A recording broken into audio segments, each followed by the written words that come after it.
This is Corinne Cohn reporting for the Broadway Showbiz Network. Motown, featuring music and lyrics from the legendary Motown catalog, opened on April 14th. Directed brilliantly by Charles Randolph Wright, Motown has soul. So much soul that my friend wants to sing out loud as if she were listening to a 45 in her home back in the day.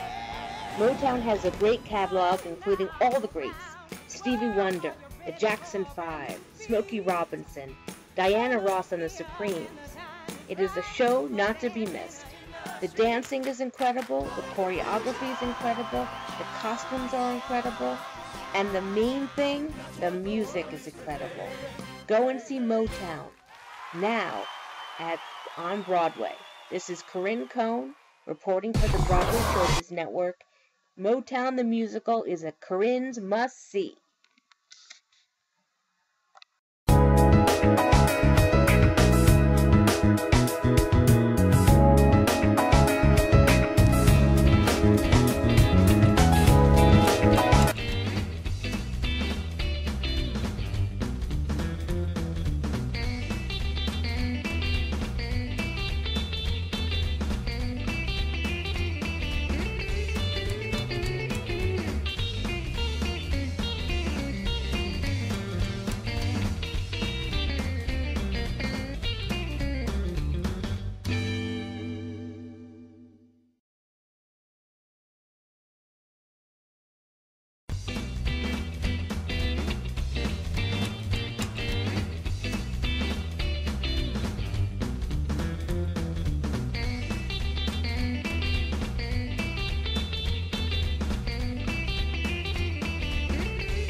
It just worked out really well.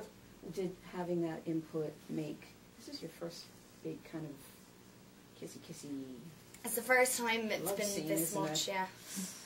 Was that easier, or was it still terribly, horribly uncomfortable?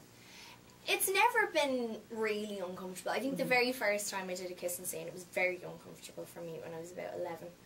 And I was very specific. Too young to be kissing anyway. I know. And you know what I did? It was Amy Heckerling, right? So there's always something like that in her films. But I went up to her and I said, okay, Amy, this whole kissing thing. She was like, yeah, you just go in and do it. I was like, no. How long do you want me to kiss him for? And he was about 14, so he was a few years older than me.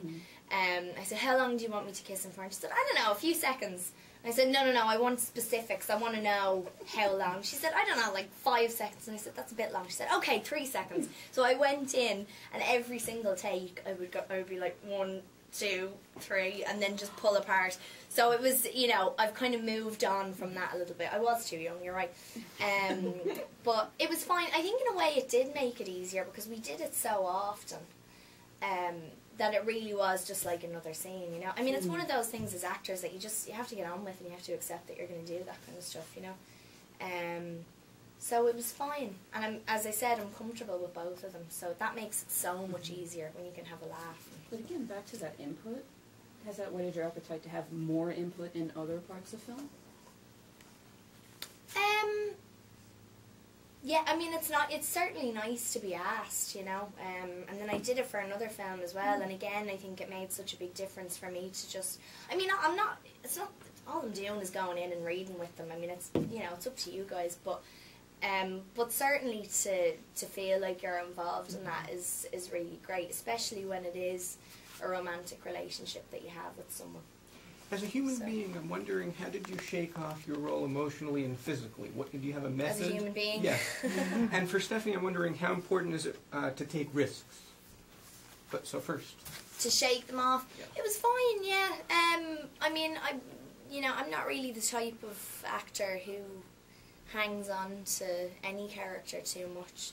I feel like after every film, I've always, not to sound cheesy, but I've always learned something from the character. I think it's someone who you get to know so well. So I always feel like you've had your own experience by playing this person and getting to know their life and go through their experiences. But I mean, when it came to, the end of the day, it was fine. I guess as well, because I'm playing two different characters, I was like, I'm going to just play Saoirse for a second and do that. So. Thank you. For Stephanie, if I can rephrase the question, how did you find the right balance between entertaining the audience and provoking them emotionally and intellectually? Instinctively, I guess, because I didn't think about anything other than entertaining while I was writing. For me, I'm always trying to entertain myself. And obviously, there's shallow entertainment, and then there's entertainment when your mind is fully engaged. And I prefer the latter. And with the host, there was a lot to think about, but mostly it was just about, what's going to happen next, and the plot, and the characters. And then the kind of thinking that came out of it was an added benefit, but wasn't my first goal. How did it come to you? How did the host come to you? Like, I know how Twilight came to you, but how did that come to you?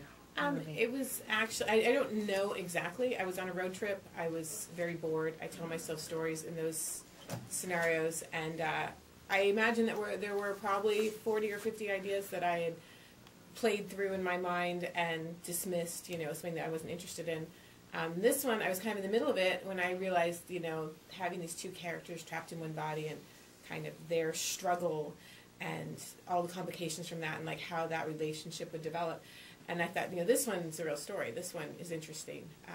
And so then I spent the rest of the trip thinking about what would happen next. Well, we're running out of time, and I think everybody wants to know what's going on with you next. Well, I'm working on the sequel to The Host right now. Well, not right now, when I get home. Okay. And hopefully I can really lock myself in a room and get to work in a very serious way. It's been a while since I've had the opportunity to shut everything down. So we'll see. Stop calling me, Saoirse. I want to work. I can't handle being away from you all the time. Will there be too much for me? And you've got like 18 different projects listed at any given moment. That's a lot. Yeah. Mm-hmm. But I think you can probably do them all. But Stephanie, what's next? For me, I'm just about to do a film with Ryan Gosling, and it's his directorial debut. It's called How to Catch a Monster. So it's very exciting, yeah. I was talking to him the other day about it, and he's just, yeah. I have to work, but I yeah, no, wait, see, there you go. I'm not putting any pressure on you, but...